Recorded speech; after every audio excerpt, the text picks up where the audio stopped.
Assalamualaikum warahmatullahi wabarakatuh. Dalam perjalanan, Rasulullah beberapa kali berjumpa dengan sekelompok hamba-hamba Allah. Mereka berkata, "Assalamualaikum wahai Nabi terakhir. Assalamualaikum wahai Nabi yang setelahnya adalah hari kebangkitan." Maka malaikat Jibril berkata kepada Nabi, "Jawablah salam mereka." Maka Nabi menjawab salam mereka dan bertanya, "Siapa mereka wahai Jibril?" Malaikat Jibril menjawab, "Mereka adalah Nabi Musa, Nabi Ibrahim, dan Nabi Isa alaihimussalam." Nabi Muhammad SAW melewati Nabi Musa alaihissalam yang sedang sholat di kuburnya yang terletak di Bukit Pasir Merah, yakni di Gunung Nebo. Postur tubuhnya, tinggi badannya, lurus rambutnya, kecoklatan kulitnya, seperti laki-laki dari suku Syanu'ah. Dalam sholatnya, Nabi Musa berkata dengan suara sangat lantang, "Engkau ya Allah memuliakannya, yakni Nabi Muhammad, dan Engkau ya Allah mengutamakannya, yakni Nabi Muhammad." Maka Nabi Muhammad SAW mengucapkan salam, dan Nabi Musa menjawab salamnya dan berkata, "Siapa ini yang bersama engkau wahai Jibril?" Malaikat Jibril menjawab, "Ini Ahmad." Maka Nabi Musa berkata, "Selamat datang Nabi dari bangsa Arab yang memberikan nasihat kepada umatnya." Dan kemudian Nabi Musa mendoakan Nabi Muhammad dengan keberkahan. Nabi Musa berkata kepada Nabi Muhammad, "Mintalah kepada Allah kemudahan untuk umatmu." Kemudian Rasulullah meneruskan perjalanan. Di perjalanan, Nabi Muhammad SAW bertanya kepada malaikat Jibril, "Siapa hamba mulia tadi wahai Jibril?" Malaikat Jibril menjawab, "Itu saudaramu, yakni Nabi Musa bin Imran." Nabi bertanya, "Terhadap siapa dia berani mengangkat suaranya dengan lantang dan tegas?" Malaikat Jibril menjawab, "Kepada Tuhannya." Malaikat Jibril berkata lagi, "Sesungguhnya Allah Ta'ala telah memaklumi ketegasannya." Kemudian di perjalanan, Nabi SAW melewati pohon yang sangat besar sekali. Di bawah pohon itu, ada seorang lelaki yang sangat berwibawa bersama anak keluarganya. Nabi melihat lampu dan cahaya-cahaya yang terang. Rasulullah bertanya, "Siapa itu wahai Jibril?" Malaikat Jibril menjawab, "Beliau adalah ayahmu, yakni Nabi Ibrahim alaihissalam." Kemudian keduanya saling bertukar salam. Lalu Nabi Ibrahim bertanya kepada Jibril, "Siapa ini wahai Jibril?" "Ini adalah putramu, Ahmad," jawab malaikat Jibril alaihissalam. Maka Nabi Ibrahim berkata, "Selamat datang wahai Nabi dari bangsa Arab yang tidak bisa membaca dan menulis, yang menyampaikan risalah Tuhannya dan memberi nasihat pada umatnya. Wahai anakku, sesungguhnya engkau akan bertemu dengan Tuhanmu malam ini. Dan sesungguhnya umatmu adalah umat yang terakhir dan paling lemah. Jikalau engkau bisa menjadikan seluruh permohonanmu atau sebagian besar permohonanmu kepada Tuhanmu untuk umatmu, maka lakukanlah." Kemudian Nabi Ibrahim alaihissalam mendoakan Nabi Muhammad SAW dengan keberkahan. Nabi SAW melanjutkan perjalanan bersama malaikat Jibril hingga sampai di lembah yang berada di kota Baitul Maqdis. Di saat itu terlihatlah neraka jahanam yang terbentang seperti permadani. Kemudian Nabi melanjutkan perjalanan bersama malaikat Jibril hingga sampai ke Baitul Maqdis dan memasukinya dari pintu kanan. Kemudian Nabi turun dari burak dan dikaitkan di pintu masjid pada kaitan yang sama ketika para nabi sebelumnya mengaitkan tunggangan mereka. Dalam riwayat lain dikatakan bahwa Jibril mendekati batu dan meletakkan jarinya kepada batu itu sampai tembus berlubang, dan kemudian burak dikaitkan di lubang tersebut. Rasulullah SAW memasuki masjid dari pintu yang matahari dan bulan condong ke arahnya. Kemudian Nabi dan malaikat Jibril sholat 2 rakaat, dan tidak menunggu lama berkumpullah manusia yang sangat banyak. Di antara mereka ada yang sedang sholat berdiri, ada yang ruku dan sujud. Kemudian azan dan iqamah dikumandangkan. Mereka berdiri berbaris, menunggu siapa yang akan mengimami mereka. Lalu Jibril menggandeng tangan Rasulullah SAW dan menuntunnya ke bagian depan. Nabi mendirikan sholat 2 rakaat sebagai imam bersama mereka. Diriwayatkan dari Qa'am bahwa Jibril mengumandangkan azan dan turunlah malaikat dari langit, dan Allah mengumpulkan seluruh rasul dan para nabi. Nabi Muhammad SAW menjadi imam bagi para rasul, nabi dan malaikat. Setelah selesai sholat, Jibril bertanya, "Wahai Muhammad, apakah engkau tahu siapa mereka yang sholat di belakangmu?" Nabi menjawab, "Tidak ya Jibril." Jibril berkata, "Mereka adalah seluruh nabi dan rasul yang telah diutus oleh Allah."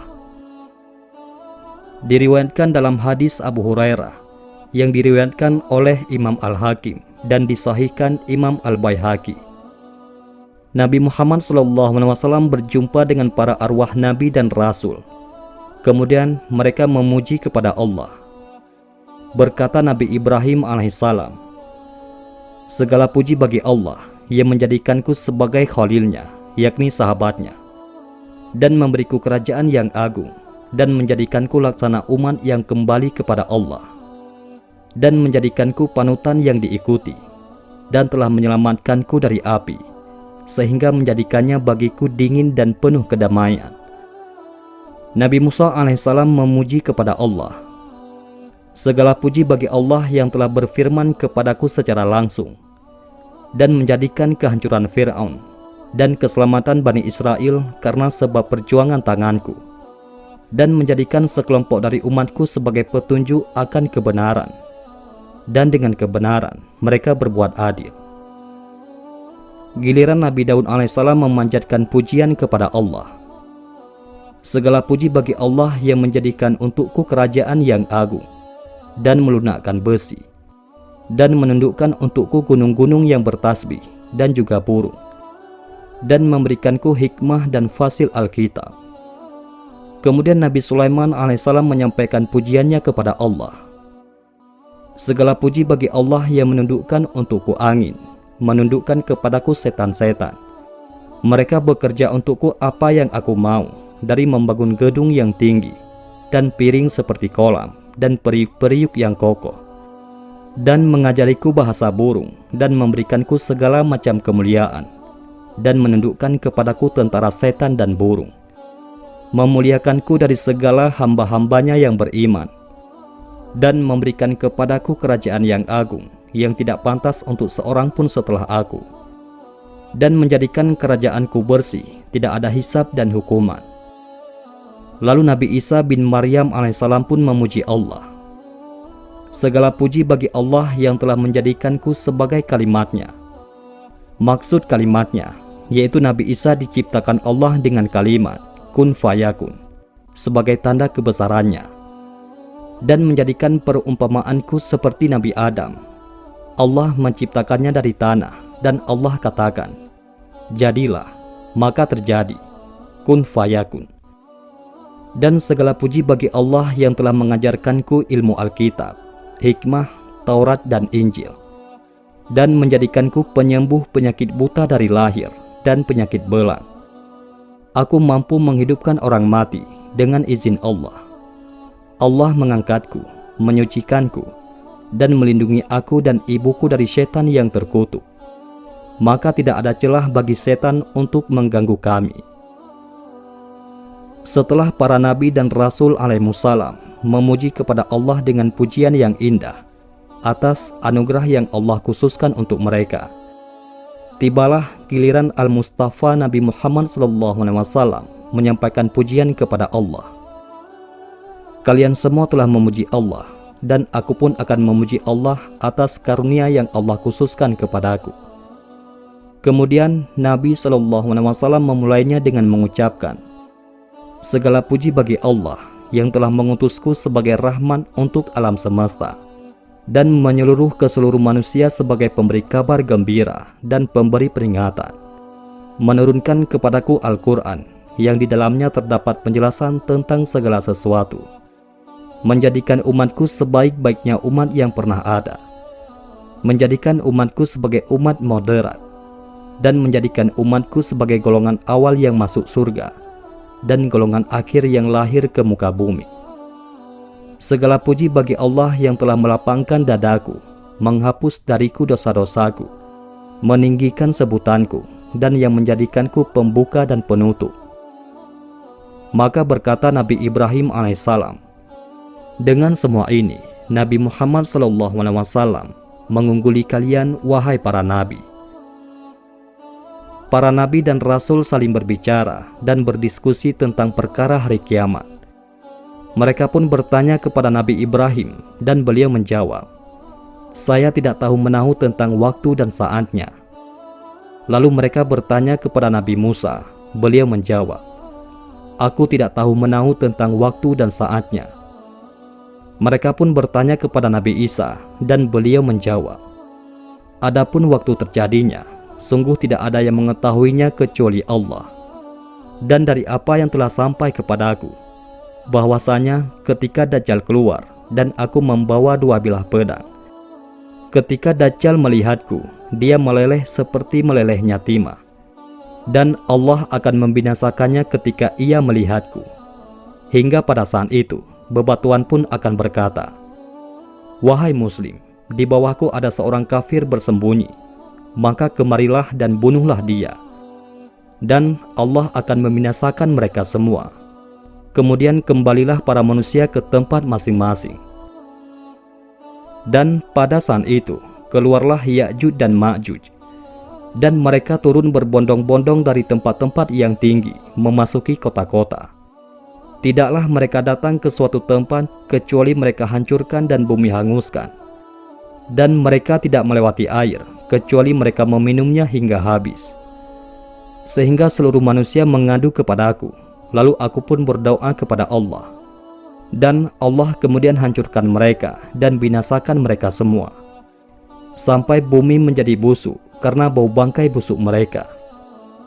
Kemudian Allah pun turunkan hujan lebat yang membawa bangkai mereka sampai ke laut. Dan dari apa yang sampai kepadaku, bahwa jika hal itu semua sudah terjadi, maka waktu datang hari kiamat hanya tinggal seperti keluarga yang menunggu perempuan hamil tua, tidak tahu kapan, sehingga mengagetkan mereka dengan kelahirannya di malam atau di siang hari. Peristiwa agung berikutnya, Nabi Muhammad SAW merasakan dahaga yang amat sangat. Maka Jibril pun datang dengan gelas berisi arak dan gelas berisi susu. Maka Nabi Muhammad SAW memilih susu. Jibril berkata kepadanya, engkau memilih fitrah, yakni kesucian. Jikalau engkau meminum arak, maka umatmu akan menyimpang dan tidak ada yang mengikutimu melainkan sedikit.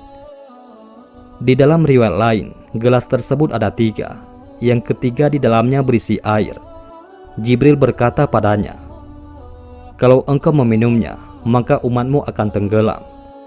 Riwayat lain menyebutkan, yang ketiga itu berisi madu, yaitu pengganti dari air. Kemudian Rasulullah SAW melihat di samping kiri Sakrah, yaitu batu yang di atasnya sekarang dibangun kubah As-Sakrah, para bidadari surga. Nabi memberi salam kepada mereka, lalu para bidadari surga menjawab salamnya. Beliau menyapa mereka, dan mereka menyambut sapaan Rasulullah SAW. Wallahu a'lam bishawab.